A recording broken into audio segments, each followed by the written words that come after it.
Adventure of Pipeman on W4CY Radio.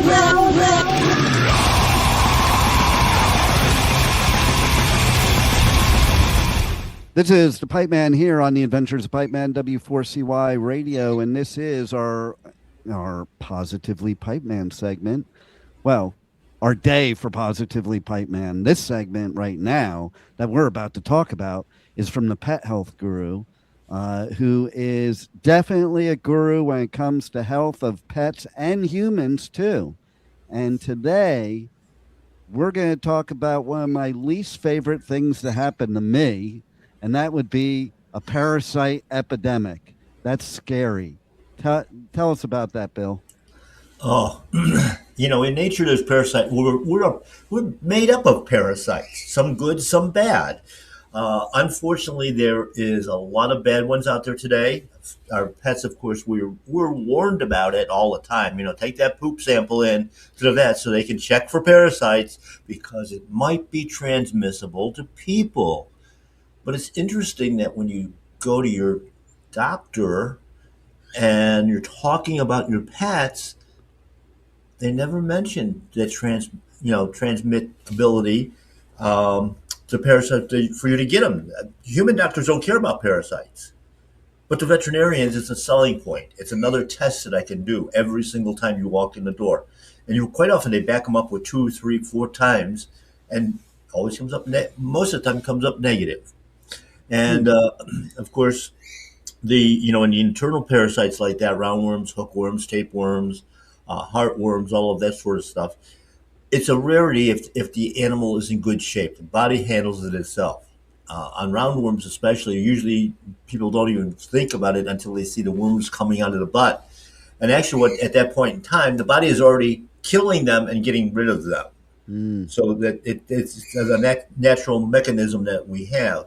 In the case of heartworms, less than 3% of canines in nature get heartworms, but yet they want to sell you all these so-called preventatives and that sort of thing that don't prevent anything. It says on the box, this does not prevent anything, but the veterinarian tells you it is, the vet tech tells you it is, and the company just closes their eyes and lets them say whatever they want. Of course, the ectoparasites that we're all worried about are fleas and ticks. Ticks, of course, on the human side as well because of Lyme disease. Fleas, of course, can carry the tapeworms. And again, heavy insecticidal usage, heavy toxins.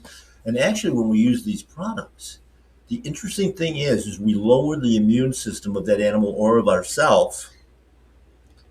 And we are much more susceptible because the body can't fight it off naturally. So what do you recommend as the pet health guru that people should be doing and worrying about and not worrying about? Like, to me, okay, we're going to have to do something funny here now, but to me, this is what it looks like if I think of parasites in my body or my pet's body. That's a good illustration. Right? Isn't AI Absolutely beautiful? You tell AI what would be a parasite inside my body, and that's what you come up with. That's right. Of course, you've got the major inflammation there, and that's, of course, even eating away at more than the parasites themselves are. It is a, in healthy people and in healthy animals, it's not a major issue. It's a minor issue, but it is a very, very strong profit center, for those practitioners that push this stuff. It's, I know just on the heartworm alone, I heard somewhere, and this is going back a number of years, that one of the drug company that makes it makes $1 billion a year in sales on that one product. Whoa. I'm in the wrong business. Yeah, we have been. We should have been what doctors are, which is legal drug dealers. Well, the thing is, it's just kind of like I was just watching on Netflix a thing about Hulk Hogan, and when he turned to the bad guy side of wrestling, he got even more famous. So what's up with that? These people are bad people making billions of dollars at the expense of our and our pets' health and our pocketbooks. So, how do we combat that?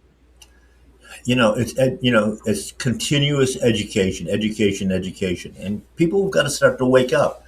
I was in a discussion yesterday on the same thing, and it's like, okay, so we look at our pet's life, the longevity used to be 20 to 30 years on a dog, 30 years or more even on a cat.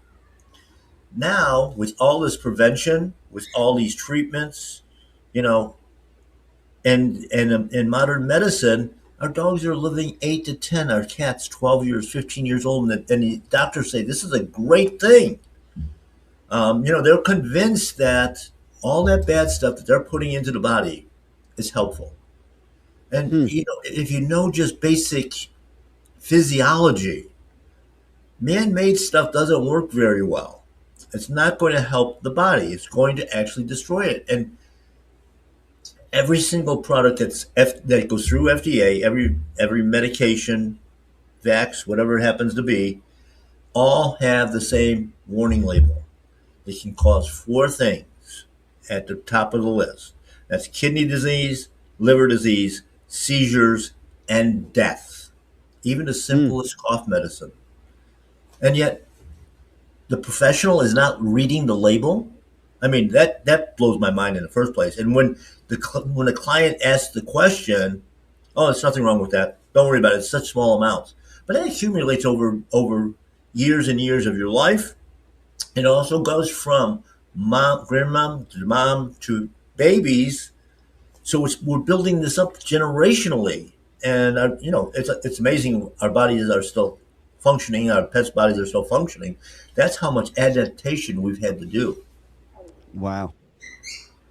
So, if somebody were to come into your store in Pompano Beach, Florida, what would you do? Basically, the educational part, of course, is number 1, good diet. Number 2 is detoxification. You have to get the chemicals out so your body can actually start to heal and fight off those assaults from parasites.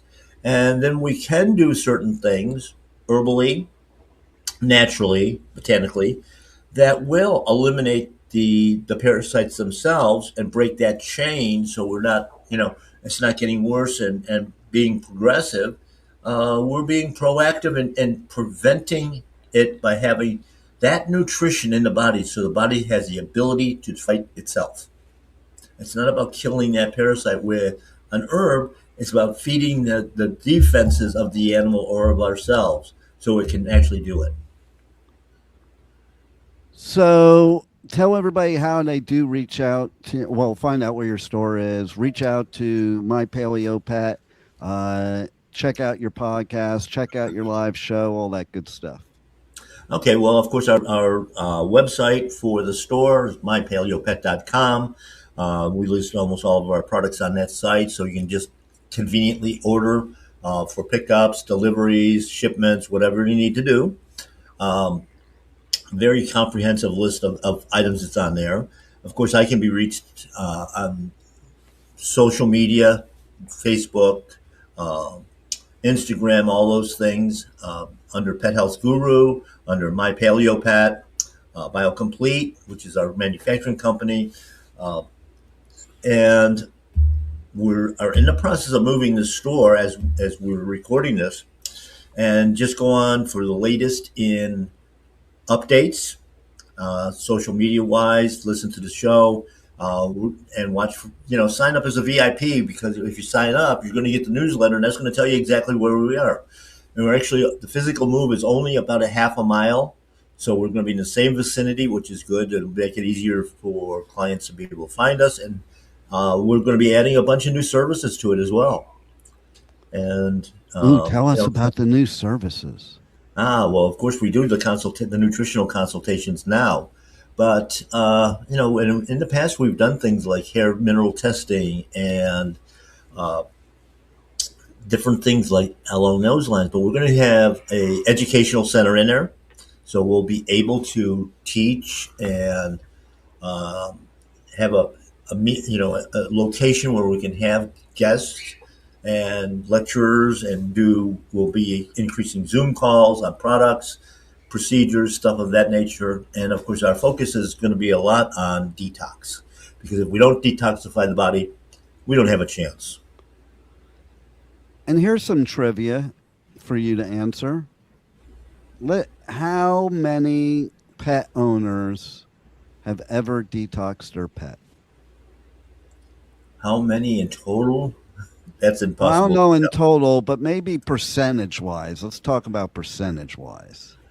Knowing just using the pet food numbers, less than 15% of the pet population is fed raw food, which means that 85% of them are listening to what they're being told by the medical community and pouring more toxins, either in the form of food or other things, into their bodies. So I'm going to say it's probably very low, probably 4 or 5%. Wow. It's They amazing. haven't been told anything else. It really is crazy. So what if you were to guess about humans? What would you think? Well, most of the time, doctors don't talk about parasites at all. I mean, about the only parasites I can ever remember doctors in the medical field talking about were head lice. And occasionally you'll hear about a person that's got a tapeworm, unless you're visiting, some of the third world parts of our world, and in which case there are a lot more parasites that are there. Of course, the biggest parasite that we have to face is, like you say, ticks, and of course mosquitoes. Oh, there was a mosquito that was in my house the other day. It was the size of a bird. Like literally, it was on the wall. It looked like a daddy long legs to me at first. Wow. I've noticed a lot of bigger ones now than we've ever had. And, you have to wonder if that's part of that, Bill Gates thing, that he's been releasing all these mosquitoes by a lot, that are supposedly sterile, but it looks like they're more like sumo wrestlers. Yeah, well, and then what else? And did you hear about the new thing that they have now in the Everglades? These Asian eels that are very invasive. Yep. Yeah, you got that. You got Komodo dragons. Of course, the iguanas have been here forever. The pythons have been here for a long, long time. And there's literally dozens and dozens and dozens of species that have not made the news yet, but that they're coming. Of course, the deadly toads too. Oh, well, we've known about those for a while. Yeah. Tell people that, because we have droves and droves of people moving to South Florida. Warn them about what a pet should not encounter with those toads. It's just, you have to maintain control of your animal. That's part of the training thing, because they can be very, very deadly, actually. And if you do encounter one, the first thing you got to do is start, grab a hose and start flushing out the mouth as quickly as you can. And then, you're going to use things like charcoal to neutralize it. But yeah, I mean, it can be quite deadly. The other thing is generally speaking, dogs aren't looking for food in the wild unless they're on a very poor diet. Because if you're taking care of them with a good species-appropriate diet, they're just not looking for it because their body doesn't crave something different. And, animals aren't just, our dogs and cats, they're just not natural killers. They kill for a reason, and that's nutrition. And if they're not getting the right nutrients, they're more likely to obviously have these encounters. Well, as always, you're a wealth of information, and man, let's get rid of those parasites. They need to reach out to you, Bill. That's all I got to say. And for those of you that want it real easy, just point your camera at the screen and you'll see that QR code in the top left, My Paleo Pet, and you can hit that QR code and I'll bring you to the My Paleo Pet website. And then you could request them for more information from there. That's a great idea. Yeah, we appreciate you doing that. Well, you have a beautiful day, Pet Health Guru, and all our listeners. Thank you for listening to the Adventures of Pipeman. on W4CY Radio.